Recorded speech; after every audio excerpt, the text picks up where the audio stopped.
Live there? Yeah. I don't live there. Just let me see the video. How do you know them? Freaking gosh darn genius.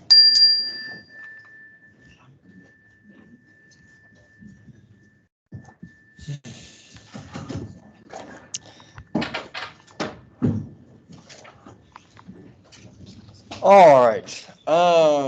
Before we get started today, I want to spend a little bit of time. I want to give you guys an opportunity to ask any questions that we might have had from the previous unit. So for one, normally this would be like, do we have any like questions on the Pearson that that we wanted to go over? But the Pearson just got uploaded, so probably have not had much of a time to work on that. But any concepts, any ideas, any questions that we wanted to take a look at from 4.1 before we move on today to 4.2?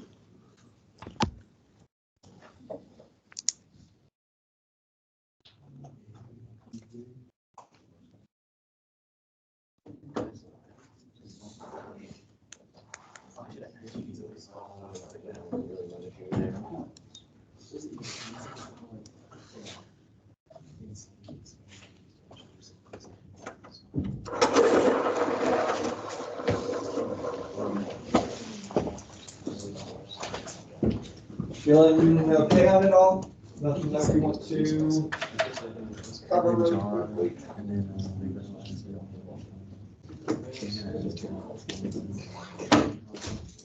Someone told you.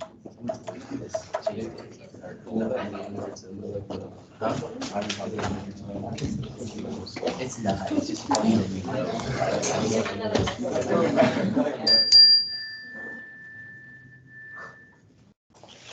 All right, then we shall move along.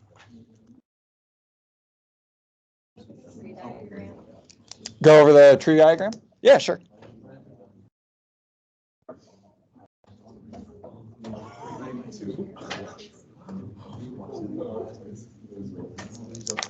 Awesome.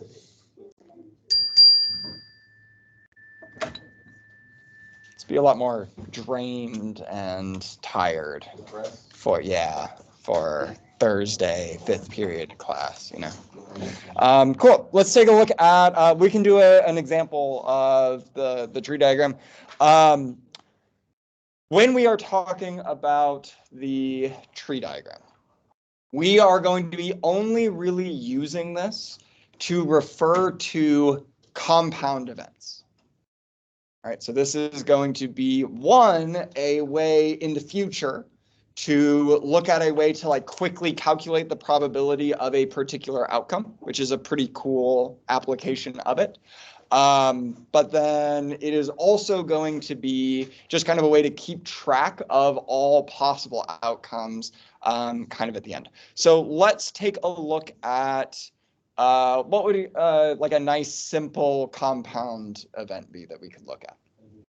Okay, heads or tails I think is a great one. So let's say maybe we're flipping a coin, we'll say 3 times. And what we're going to see is something very similar. We'll say we're flipping a coin 3 times, and we want to know the possible results or the probability of certain results, things like that. Okay. So to start, can I do this? I can. Cool. So when I am looking at the outcome of my first event, we can kind of think of like a node as being like a particular event. What possible outcomes could I get from my first event? This is going to feel very similar to what we were doing with the other tree diagram. Actually, the math is exactly the same. But what could I see for my first coin flip? Heads or tails. So we'll have, and before I did it with like the diagonal lines, that was a little bit kind of tricky to, or not tricky, but just like a little bit annoying to keep track of. So I'm going to do these. It'll be, again, the same thing, just to like keep track. So this is if our coin is heads. We'll do this if our coin is tails. Sure. Assuming we first flip a heads and then we flip our second coin, what are our 2 options?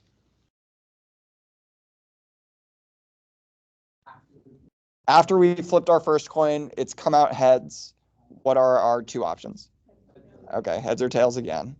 We're going to see that that is a theme. So for our second flip, we could get heads again, or we could get tails. If we first flipped tails, okay, second flip, two options. Heads or tails as well.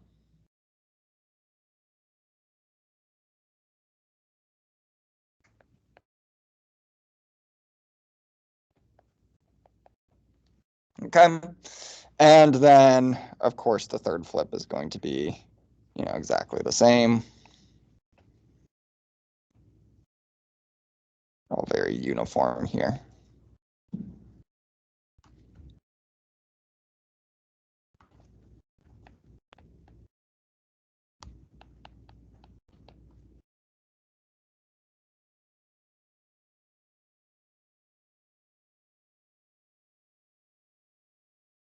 Heads, tails.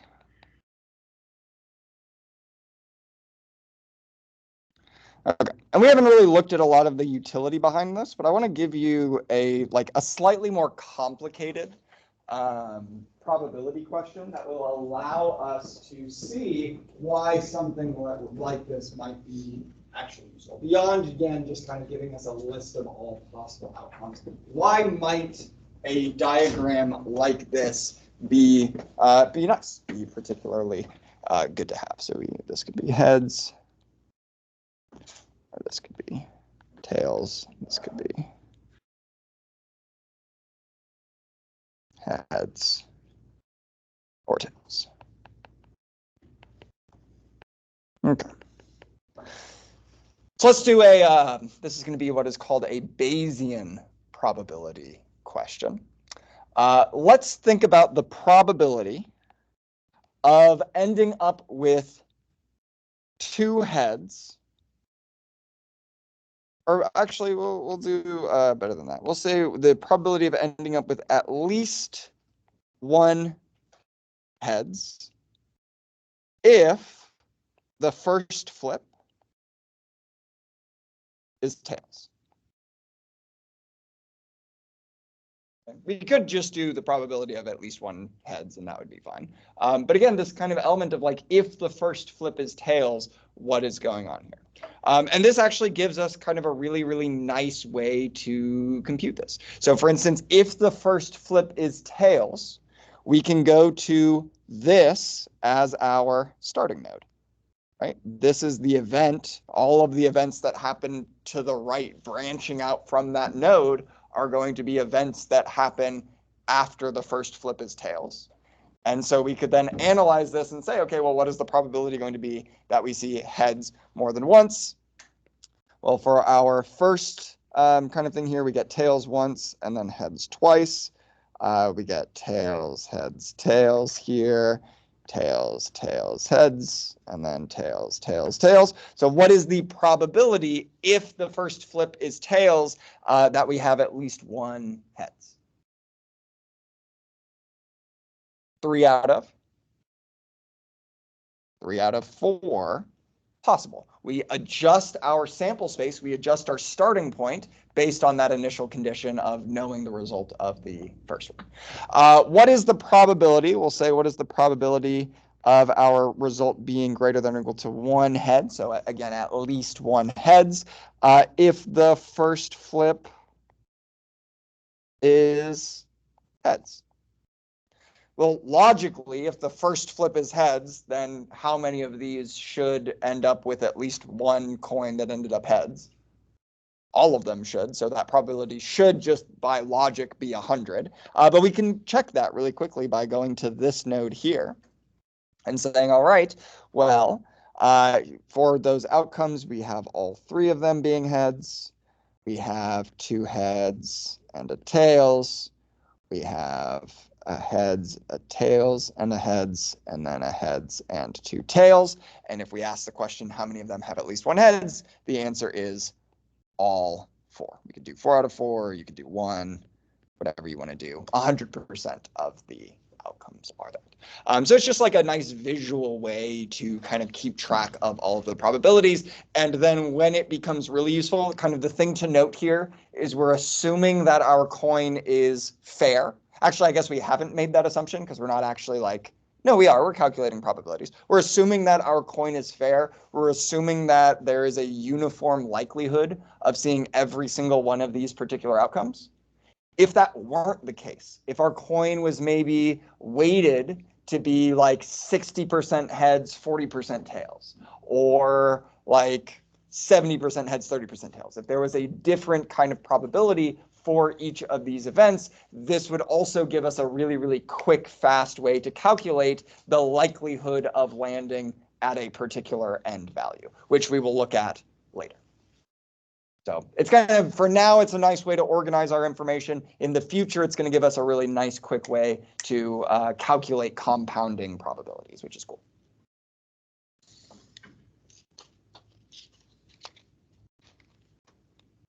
Did that visual make it a little bit more clear what was going on there, right? Good. Very good.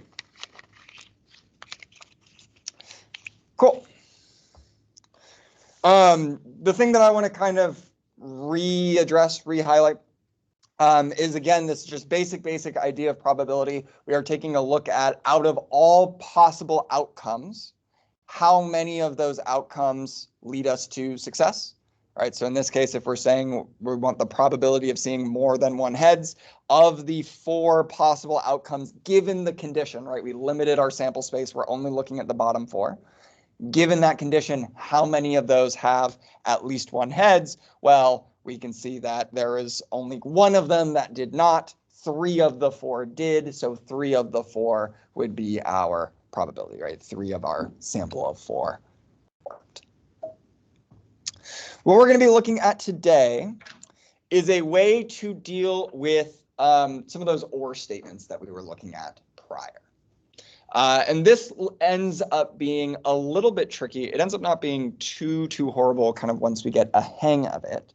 But it does end up being, certainly at first, a little bit tricky. And what we're going to see is that it revolves around this idea of whether 2 events are what is called mutually exclusive.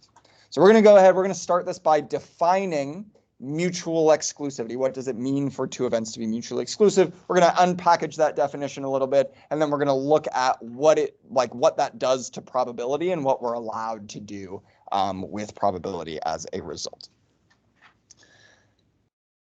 Right.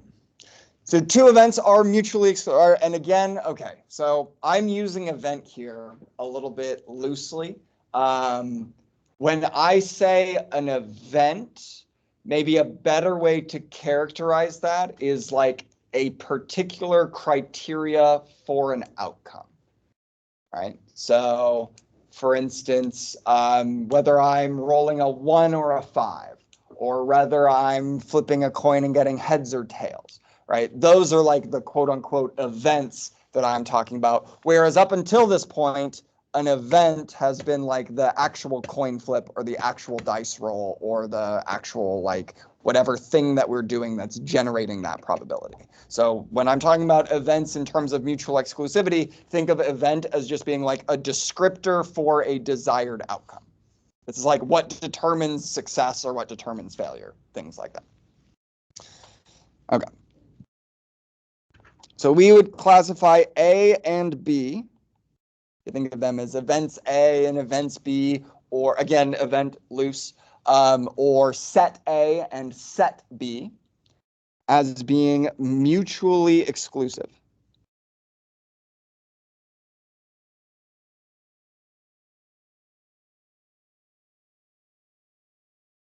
Some math jargon here, if and only if, which basically just means that what follows is a definition. And we are going to get some math text here. The probability of what is called A intersect B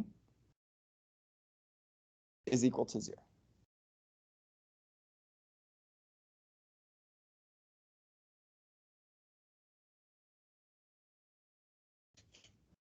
Okay, so what on earth is this? What is this probability? A intersect B.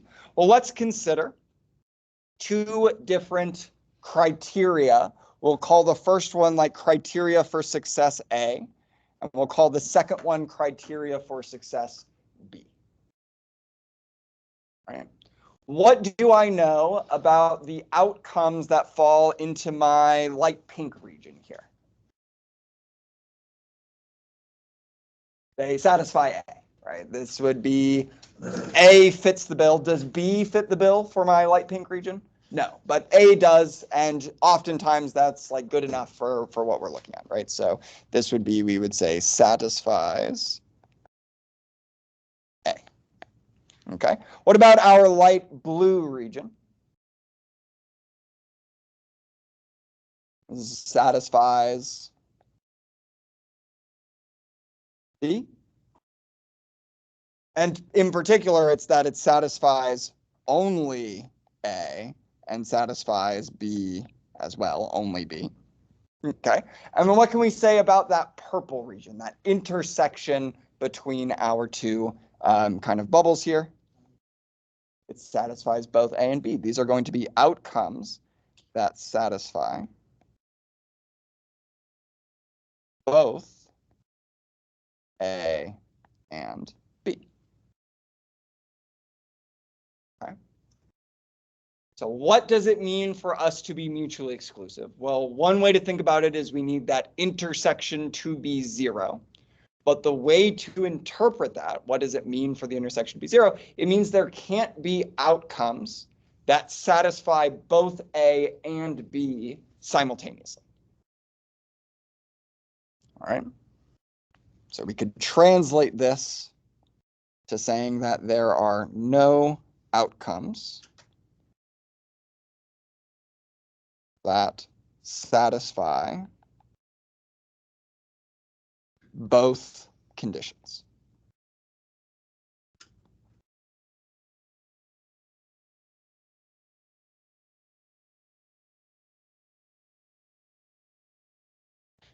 So for instance, the Venn diagram that we see over here on the left, we certainly do have elements of our Venn diagram that satisfy A, right? We have this bubble over here, elements that satisfy A, sure. We certainly have elements that satisfy B, but do we have any elements that appear to satisfy both A and B simultaneously? No, we would consider these to be mutually exclusive.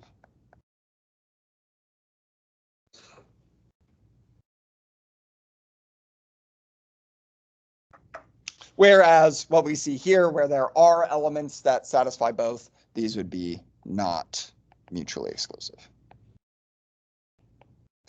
I don't know if that, I don't know if that is the, I don't know, you don't really talk about mutual inclusivity, so we'll just call it not mutually exclusive for now and not worry about whether mutually inclusive would in fact be the negation of that. Yeah.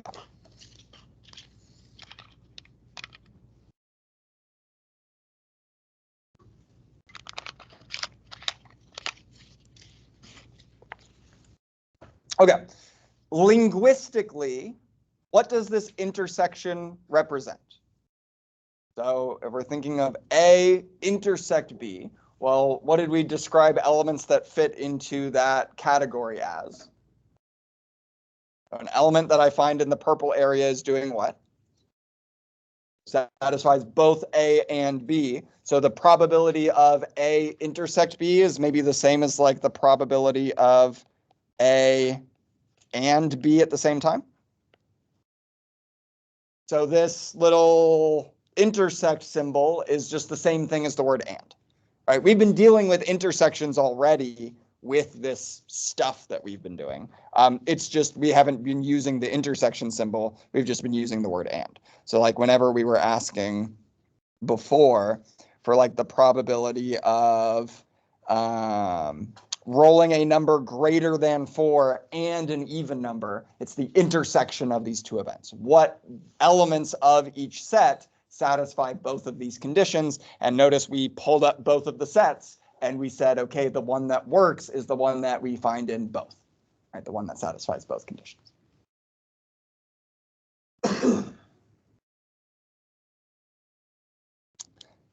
All right, let's take a look at some examples. Same kind of standard, simple event that we've been looking at, rolling a single die.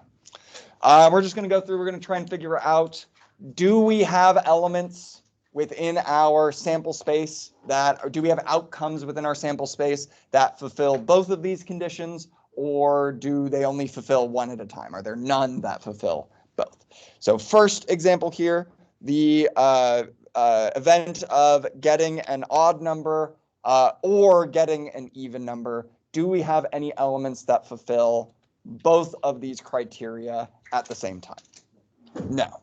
And so if there are no elements that fulfill both, what do we know about this particular set of conditions? They are mutually exclusive. Very good. All right, so we can't roll a dice and get a number that is both odd and even. There are no numbers that are both odd and even. They don't exist. All right. Second example, getting a 5 or getting an odd number. Is this going to be mutually exclusive, or do we have outcomes that satisfy both of these conditions? So we have outcomes that satisfy both. What would be an outcome that satisfies both getting a 5 and being an odd number? It's going to feel a little bit facetious. Getting a 5, right? Rolling a 5 both is a 5 and is an odd number. Therefore, these are not mutually exclusive events. Really quickly, I want to look at just briefly what this means for the probability. So we've dealt with these kind of or statements before, but whenever we've dealt with them, they've been these mutually exclusive ors, right? So we had the probability of pulling a yellow marble or a red marble, the probability of getting a 1 or a 5. Let's try that same kind of technique that we did and see if that works for what we see here, or see if this is maybe a little bit off of what we have here. So what is the probability of getting a 5? How many outcomes are going to successfully work for the first condition? One outcome works for the first condition. And then how many outcomes work for the second condition? 3 outcomes worked for the second condition. So what were we doing yesterday when we had when we found out those outcomes? So when it was this, when we had red or yellow, what were we doing with them?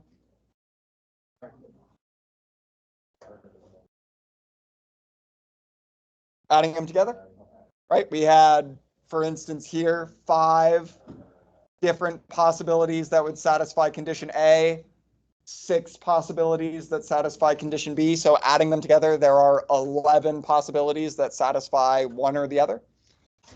Okay, so we could maybe try that here. So 1 plus the 3 that satisfy condition B. So the odds of getting either a 5 or an odd number by this should be what, 4 out of 6? What's the problem with what I just did? Okay, so something to do with the mutual exclusivity, but logically, beyond just definitions, why have I made an error here? What is the actual probability of either getting a 5 or getting an odd number? Well, so that's and. So the probability of getting a 5 and getting a 1 would be 1 out of 6. But what is the probability of getting a 5 or getting an odd number? How many values, how many outcomes out of my 6 satisfy that condition? 3 of the 6 outcomes, being a 1, which satisfies condition B, a 3, which satisfies condition B, and then 5, which is satisfying both condition A and condition B. So why then are we getting a 4 out of 6 here rather than a 3 out of 6? What has happened that has thrown our count off?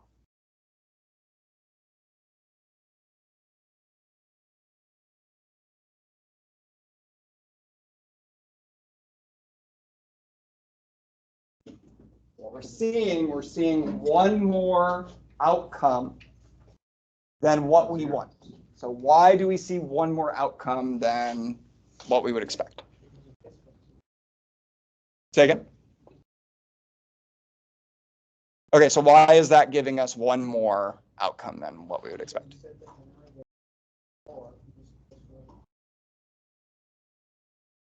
Yes, but why here is it giving us something different than 3? Why are we getting 4 here instead of 3? What is going on that's giving us a larger sum than before?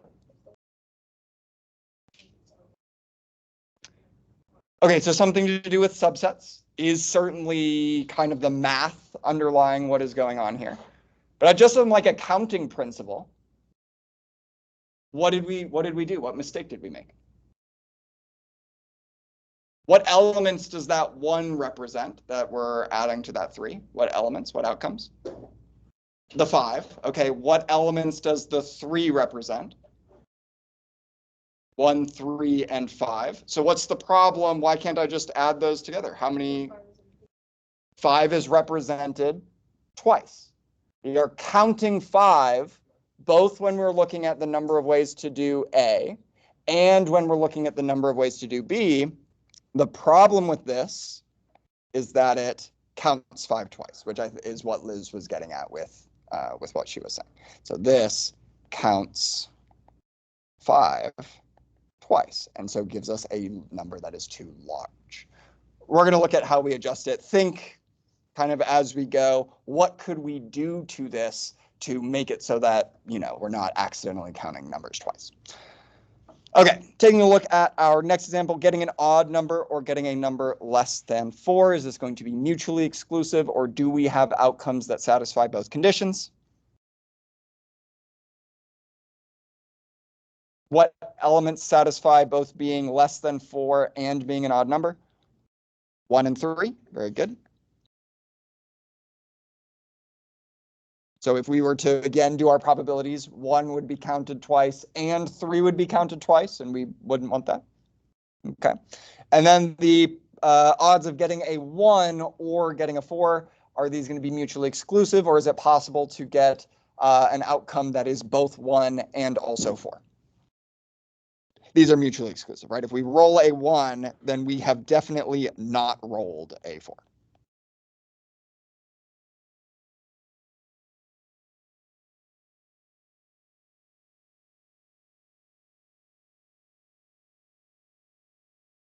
So questions about our definition for mutual exclusivity here.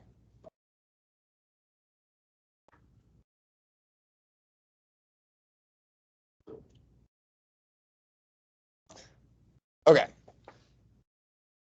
So the notes here are framed in a way where it's like trying to give you 2 different equations, one to use when you have mutual exclusivity, one to use when you don't have mutual exclusivity.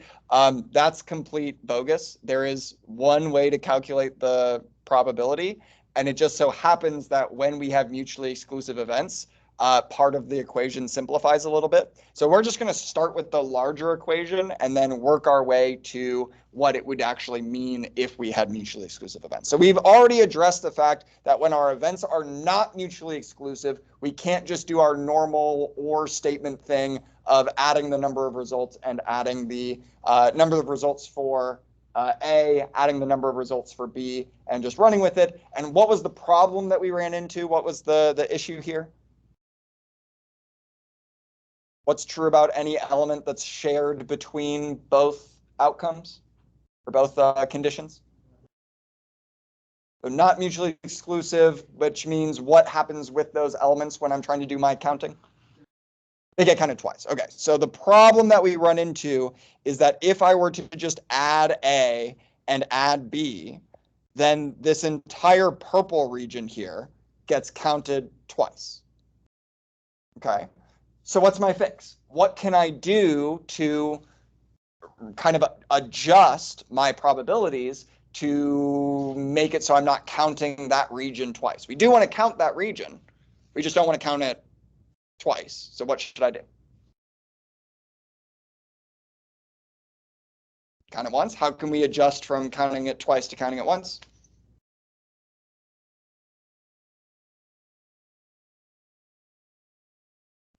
Well, yeah, but like the number's kind of like built into another number. So we're not necessarily going to be able, like, we're not going to literally be like counting 5 twice. It's going to be like built into another probability.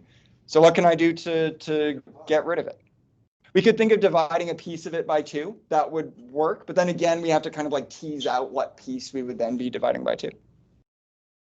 Even simpler than dividing, if I'm counting something twice and I only want to count it once, subtract away the extra copy, right? We have 2 regions, 2 of these purple regions being accounted for. We only want 1, subtract away one of the purple regions and we should be fine.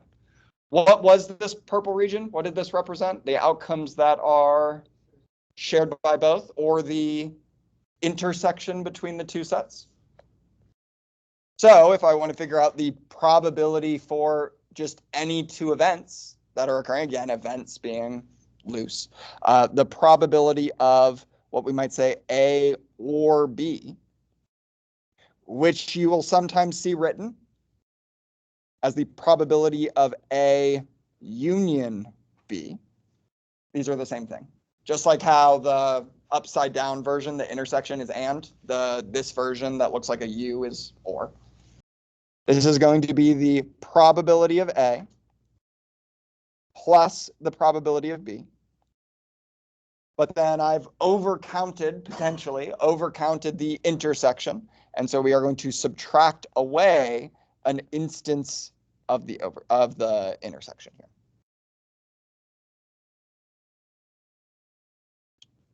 If my events are mutually exclusive, what is true about the number of shared outcomes? What's my probability of having a shared outcome going to be?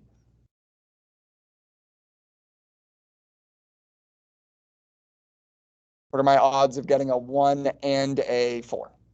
0, right? If my events are mutually exclusive, this is 0. 0 if mutually exclusive. No, just the intersection. The intersection is 0.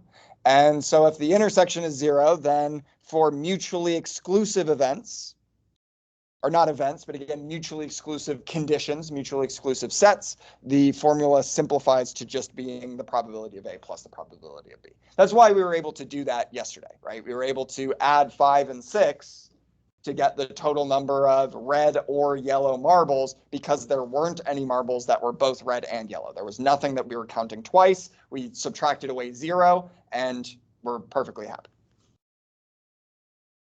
Right. But this is what I mean when I say like it's one formula, it's this formula, but sometimes the intersection is 0. And when the intersection is 0, we're just dealing with mutually exclusive events. So the formula just kind of simplifies itself a little bit automatically.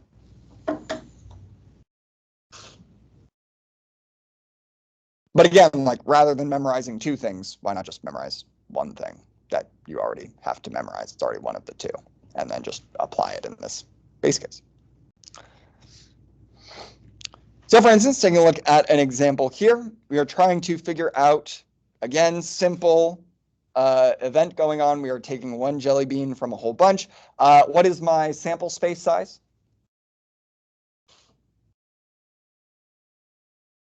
Five plus 4 plus 3, which is 12.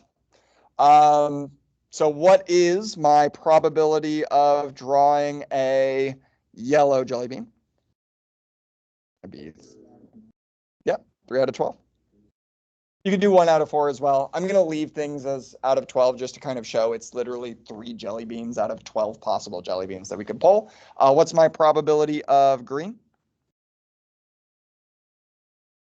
5, I think. Yeah, 5 out of 12. Okay. And then what's my probability of drawing a jelly bean that is both yellow and green at the same time? Well, no, so yellow and green. Yellow and green. I pull a jelly bean, I look at it, it is both a yellow jelly bean and a green jelly bean at the same time. There are 0 jelly beans out of the 12 that satisfy that condition. Because there are 0 jelly beans that satisfy this condition, what do I know about these events? No, They are mutually exclusive, right? There isn't an element that I could pull that fits these two categories at the same time. Object-based questions are going to be.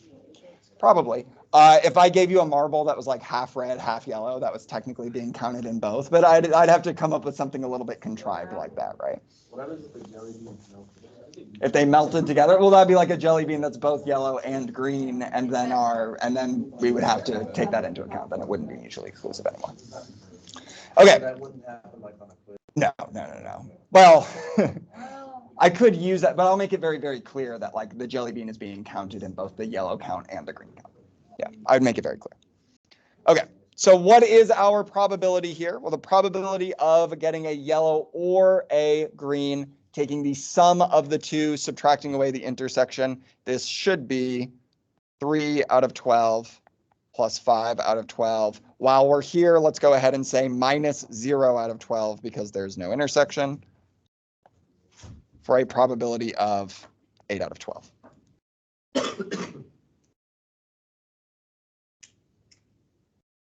There are other ways that we could have come to this conclusion, but this one works. For instance, we could have said this is equivalent to saying what is the probability that we are not red, right? The only other options would be yellow and green. So we could do like 1 minus 4 out of 12, and that would work as well. Bunch of different ways.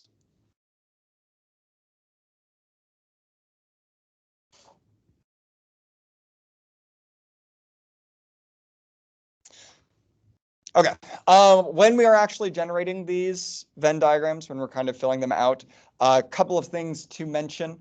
We do, of course, have the intersection. We're thinking that is like the shared space. Everything to the left of the intersection, these are things that exclusively satisfy our first condition. Everything to the right, things that exclusively satisfy our second condition. So for this particular example, first condition we are looking for is the probability of rolling a number that is less than 3. So first condition being less than 3, what outcomes satisfy that condition? 1 and 2. Don't write this down yet. We're going to adjust this. Or you can erase, but we are going to adjust this. And then for our second condition, what are the outcomes that satisfy rolling an odd number? Okay, and what are the shared outcomes between them? 1 is shared between them, and so where is 1 going to go? In the middle there.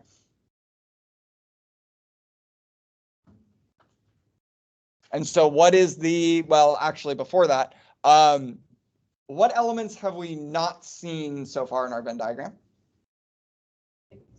6 and 4, right? So thinking like of rolling a die. Right, possible values of rolling a die. Don't see a 6, don't see a 4. And so those are going to sit somewhere outside of our Venn diagram. We can just put them in the void out here. Sure. This would be like a little bit more specific, but it is kind of nice to note, hey, this is all of our elements. We can kind of see where all of them fit, right?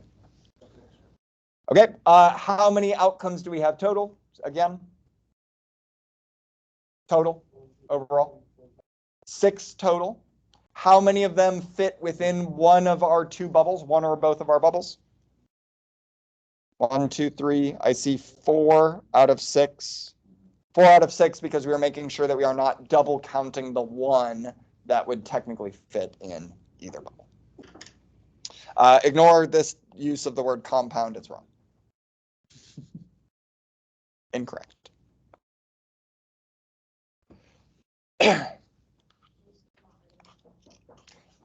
Yeah, compound for us would be like rolling GI.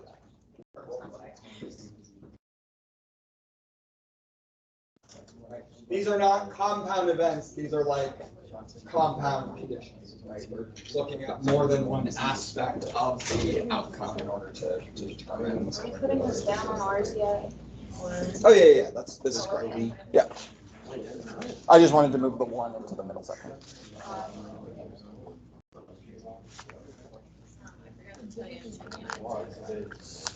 I've been job interviewing this. Were you getting a job? At the nursing home. Cool. At Jordan River. Very cool.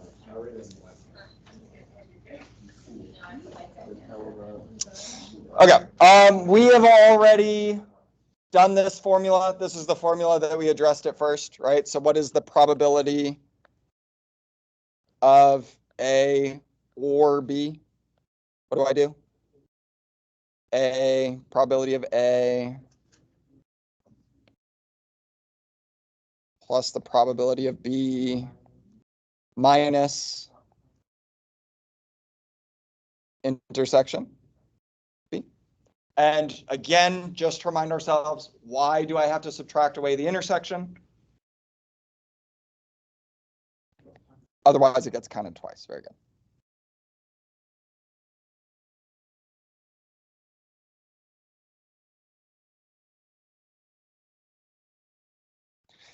You could think of either the probability getting counted twice. That's fine. That's true. You could also think of those specific outcomes as getting counted twice. That is also fine. That is also true. Either way is fine. If I wanted to be very, very precise, then maybe I would say something like, otherwise the outcomes that live inside the set that is A intersect B, blah, blah, blah. We're not worrying about that. This is good enough. Sure. Otherwise, they get counted twice.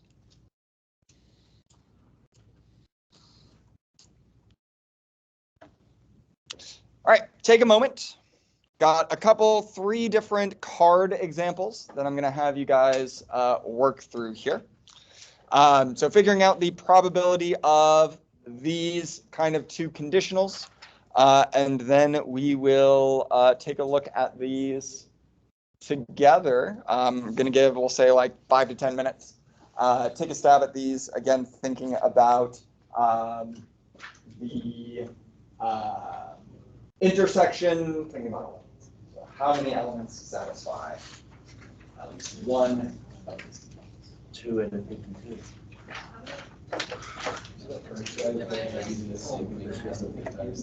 What about 2? So there's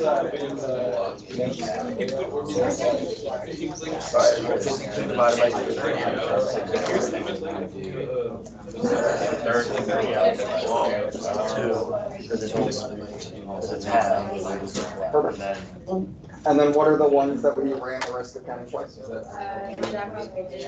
Perfect. 26. Beautiful. Subtract the 2 blocks.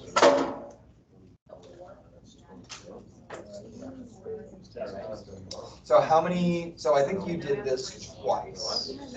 So how many jacks are there?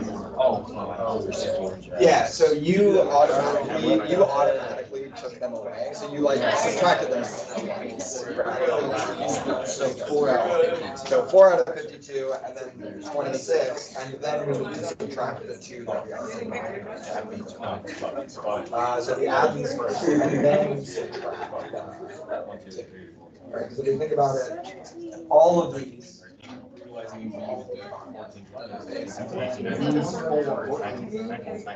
it feels like it's 30, right? So it's 4, but then the problem is you counted these twice. So Is this one right? 28 over. So we said, so 13 possible for clubs. Oh, wait, whoops. I was thinking these 2 rows. Also, I don't know whose this is. That was the one I got in, and it's just, nobody's I answering. literally had that right here. I just, bro. Yeah, they're all random, the random ones, really fast. Yep. What is it, 26? The probability of Black, black card. 28. Black, and then gotta add the jack. yeah, the P, well, the P in this parentheses, so when you're having the technical is like the probability of the condition. So you might write like the probability of getting. No, bro. But the probability of is actually the probability of the function. Because you have all the black cards. That's total 20. I mean, 20. Okay, so what is okay, which Yeah, but you're two only counting those 2 jacks with the black. Guys, a little more intensity. Yeah, you got Jack and which two Jacks? Yeah, those two Jacks. There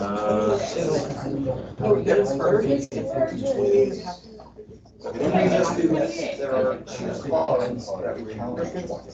Which two cards? Wait. Well, there's a lot of 13 here. 1, 2, 3, 4, 5, 6, 7, 8, 11, 12, 13. I want to hear 12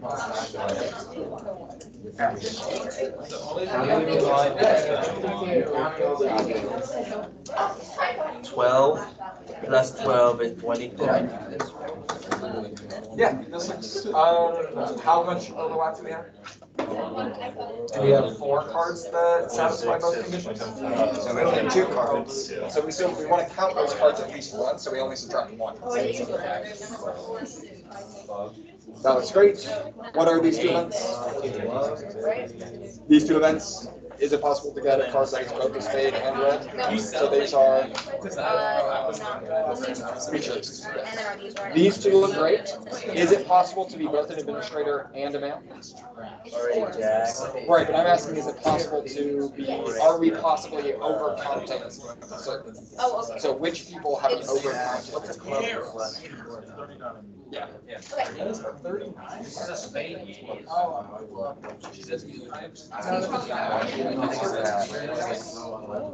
Oh, that's okay. Wait, no, yeah, that's fine.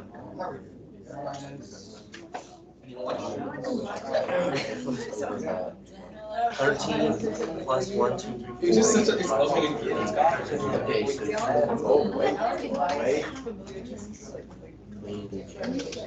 What do we notice about these 2 things?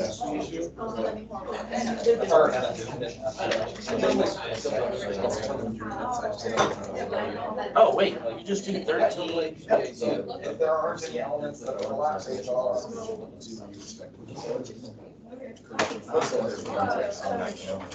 not to say you can't.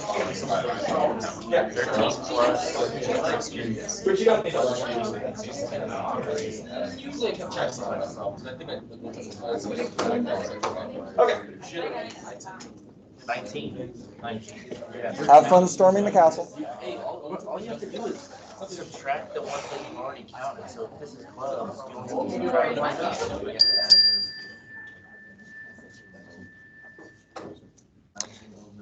All right. Overall, looks really, really good. I'm going to take a look at this one and then this one first, and then we're going to come back to example 2. Not that example 2 ends up being particularly complicated, but I do want to talk about the fact that example 2 is not quite as simple to work out as it would feel. Certainly not. It's definitely tricky. That could be like a good, like, fun bonus question that I could give on like a challenge set. That would be fun. Okay, so looking at our first example here, probability that a single card, simple event, is either a jack or a black card. What is the probability of getting a jack?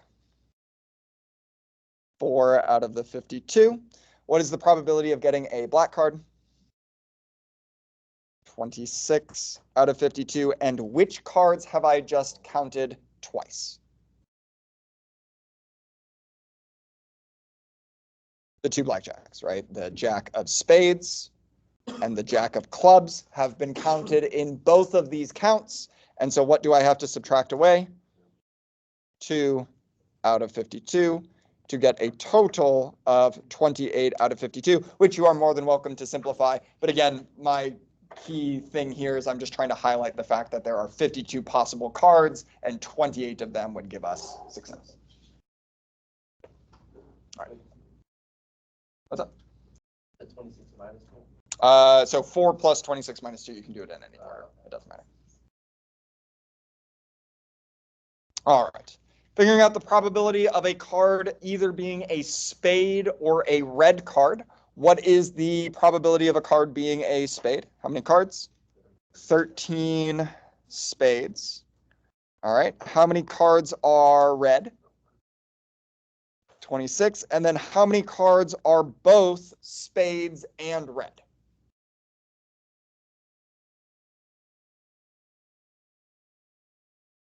spade and red? 0. There are no cards that are spades and reds. What does that mean about these two events? They are mutually exclusive. Very good. And so we see that this is just 39 out of 52, or 3 and 4, right? The only way to fail this would be to draw a club. All right. And then one last one. Okay, so this is tricky, potentially. It ends up not being too bad. The reason why it ends up not being too bad is because jacks and queens are mutually exclusive. If they were not mutually exclusive, this problem becomes a massive, massive headache. What would the potential issue of having a like 3-way Venn diagram be? So for instance, if I had like 3 circles here, what is the potential issue that I run into?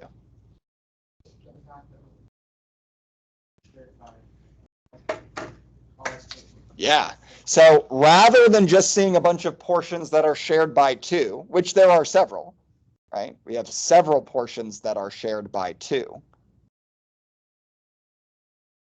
We also have a portion that is potentially shared by all 3.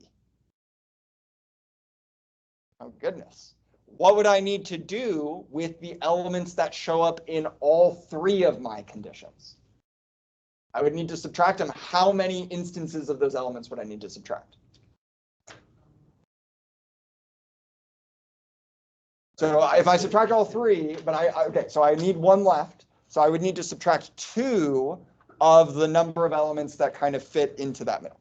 Now, the good news again for us is that there isn't a connection between queens and jacks. You're not going to find a number or a card that is both a queen and a jack. But I do want to highlight this. Technically, when we have these 3 conditions, it's not quite as easy as just like looking at the overlap of like 2 conditions at a time. It's a little bit more tricky than that. And we could go over the algebra that like shows what that trickiness is. But in this case, the only overlap we need to worry about is the overlap between the queen and the clubs and the overlap between the jack and the clubs, because there is no overlap between the jack and the queens. So that kind of solves our problem for us. If we wanted to think about what this would look like as a Venn diagram, this would look something like this, where again, the only 2 overlapping probabilities that we would need to worry about are here and here. There are only 2 things that we need to subtract away. Okay, what is the probability that we have a queen? 4 out of 52. What is the probability that we have a jack? 4 out of 52. What is the probability that we have a club? 13 out of 52. Now we need to subtract the overlap. What is the probability that we have both a queen and a club? Queen and a club. Queen and a club would be 1 out of 52. All right, the queen of clubs is the only one that we need to worry about for that. Okay, but we also need to check the overlap between the jacks and the clubs. What is the probability that we have both a jack and a club? What card has been overcounted here? How many? Another 1 out of the 52. And then technically we would then want to ask the question, what is the probability that we get a queen and a jack? 0 of those cards work. What is the probability that we get a card that is a queen and a jack and also a club? Also 0, because we don't have any queens and jacks. And so this is all we need to worry about here. This is going to be 4 plus 4 plus 13 is 21, minus 2 is 19 out of 52. But certainly had the potential to be very, very tricky. You guys, I think a lot of you did very, very good without like this like formulaic approach, which is great, of just like looking at like what sets have been highlighted, what has been counted more than once. That's, I think, a perfect way to approach this style of problem.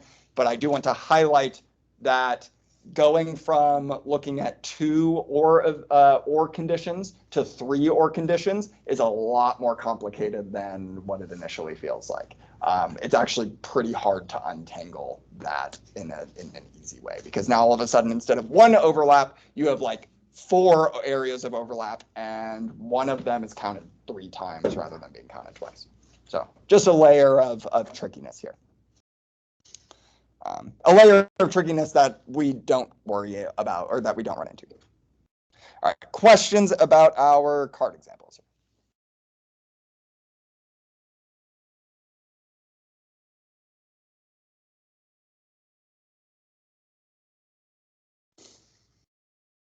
Feeling okay?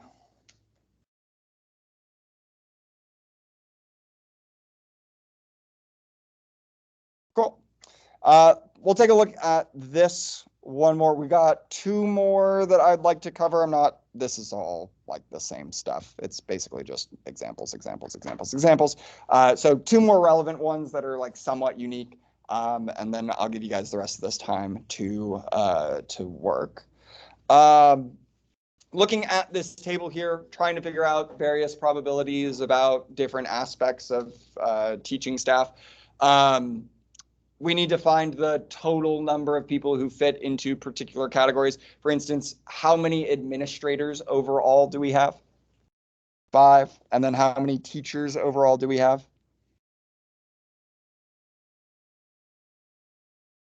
21. How many total staff members does that mean that we have? 26. Okay. How many women are working at the school? 11. How many men? 15, which also totals to 26. Okay, cool. We would expect that to be the case. All right, what is the likelihood? What is the probability that we see that we have a staff member who is an administrator? 5 out of the 26. What is the probability that we see a staff member that is male? Over in general. Nope. 15 out of 26. Right. 2 out of 5 is interesting. That would be again, this is like that Bayesian idea of like, if we set a condition, if our staff member is an administrator, what is the likelihood that they are male? We have 5 administrators to choose from. 2 of them are male. That could be an example where we see a 2 out of 5. How many men are there working at the school? How many workers are there at the school? 26. There you go. Yes. But we're not being asked to figure out the number of male administrators who work at the school. We're just being asked to figure out the number of men who work at the school. Yeah. If we were being asked to figure out the number of male administrators, then yes, that is exactly what we would do. Yes. Or rather, actually, that's not quite true.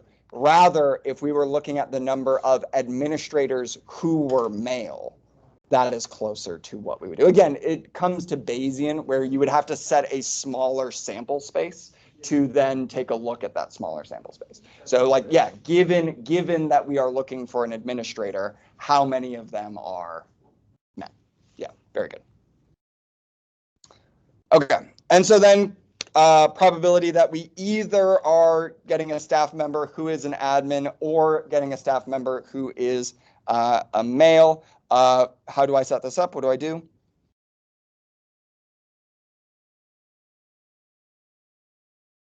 So we already have that, right?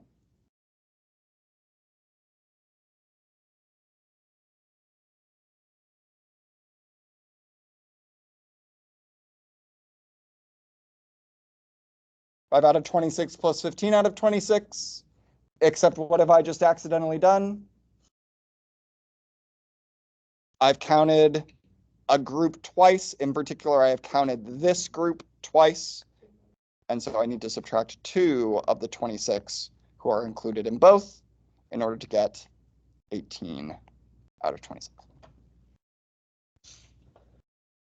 Which sure can be simplified to 9 out of 13, but again. Say again.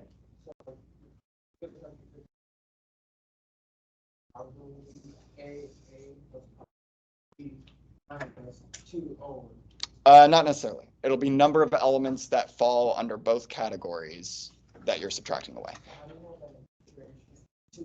How many people are both administrators and men?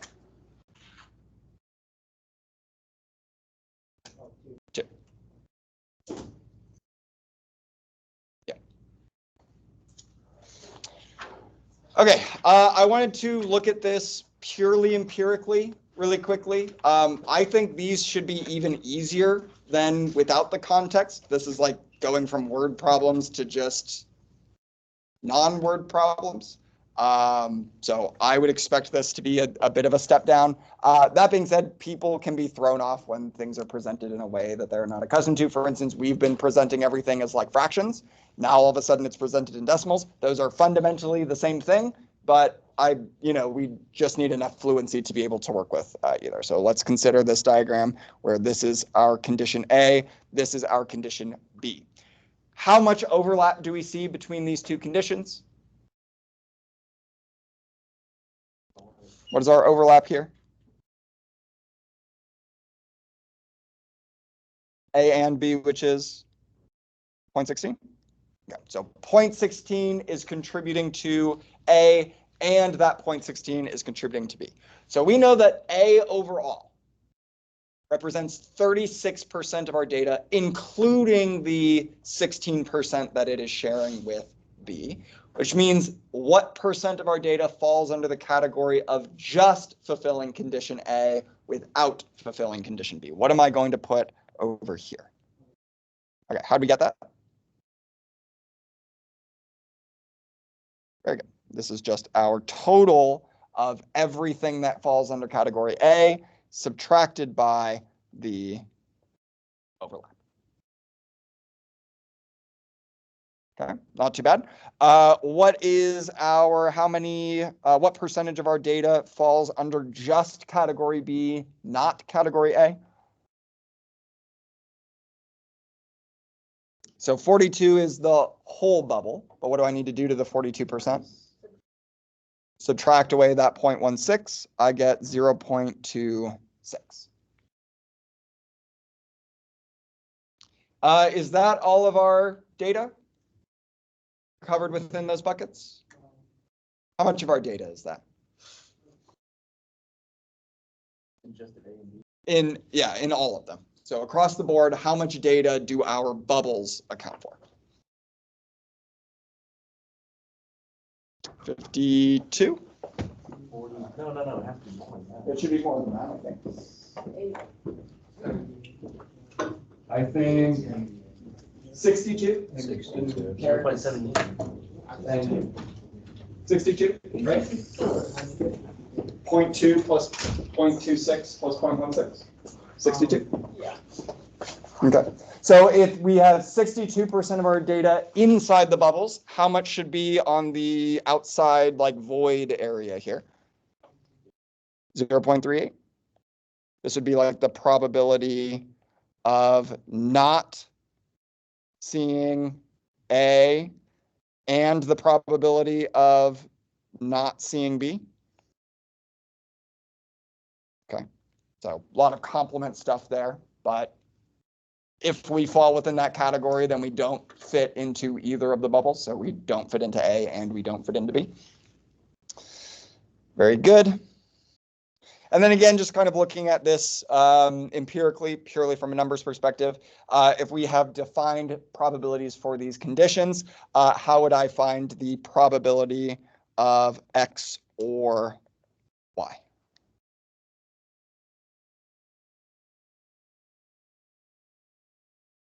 Add them up and then subtract by 0.15, the intersection here, which I think works itself out to be about 0.66.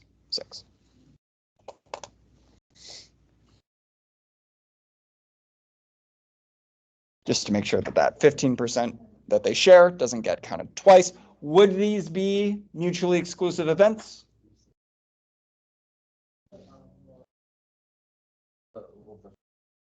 So either for the first or the second. Let's actually focus on the second. So for the Venn diagram, definitely not. What about for the second one? Would those be mutually exclusive or would they not be? How do you know? Like, they overlap. We have to subtract the overlap. Very, very good. All right. So the fact that this is not equal to 0, the fact that our overlap isn't 0, is enough evidence for us to say that these are not mutually exclusive. That needs to be 0 in order for us to say that it is mutually exclusive. That's the if and only if. It's mutually exclusive if it's 0, and also it's 0 if it's mutually exclusive, right? Those kind of work hand in hand.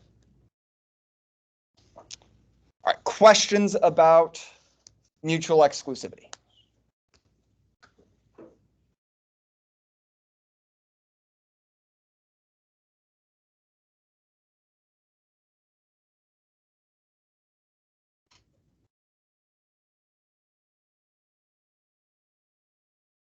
Feeling okay? Not too terrible? Nothing crazy? Good. Maybe the potential for some craziness with like that, but not too bad, especially with the ones we looked at. Okay, couple of things that I want to mention. I posted an update about this to Schoology, but while I have you guys, I do want to mention it.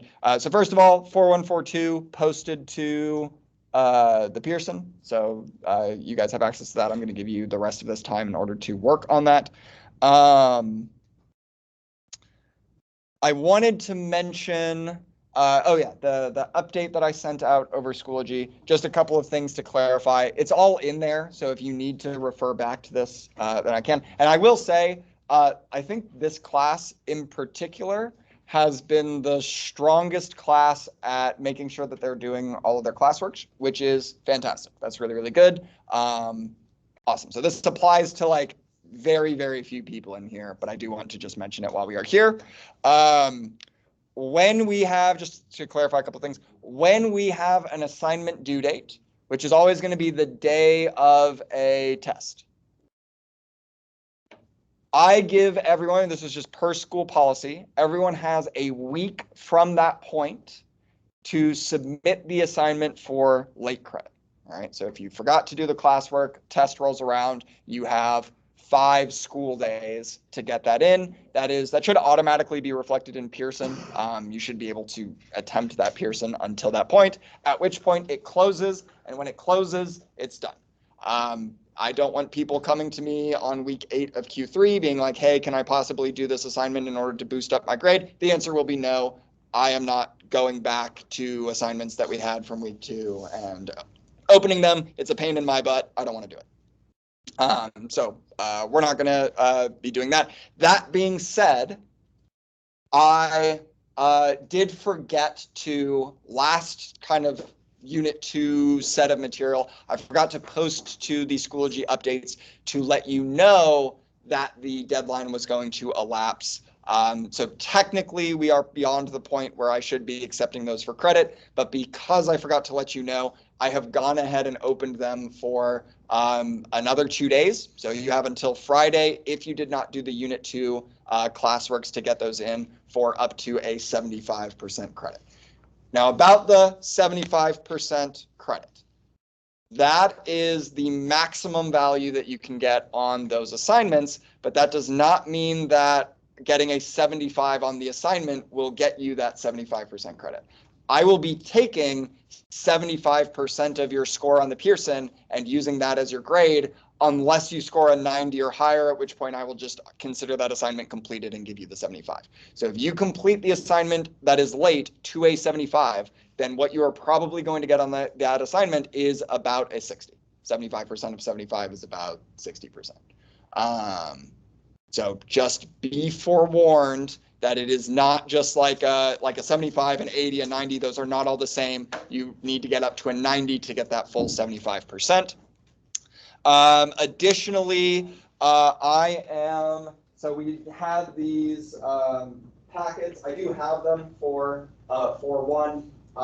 This is something that the other teachers are not doing, but I find this kind of annoying. I am going to, rather than having one assignment for a homework grade and then the Pearson study guide review be like extra credit that doesn't count for your grade, I'm going to merge those 2 grades. So this is, if you want it, if you want extra practice, this is here. I have them. You are more than welcome to come grab them and use that for extra practice. But This will no longer be a grade. I will instead be counting the review. So like the Unit 4 review on Pearson for the test will instead be the homework grade that is being counted. So this is now optional, and now the thing that was giving you extra credit is both giving you extra credit and also being a homework grade. All right, and Unit 5. Yes. Sure. Okay. Got about 10 minutes left. You guys have the rest of this time to work on the 4142 stuff. If you have any questions, of course, feel free to ask. I'd be more than happy to assist. And beyond that, let's have this time to work.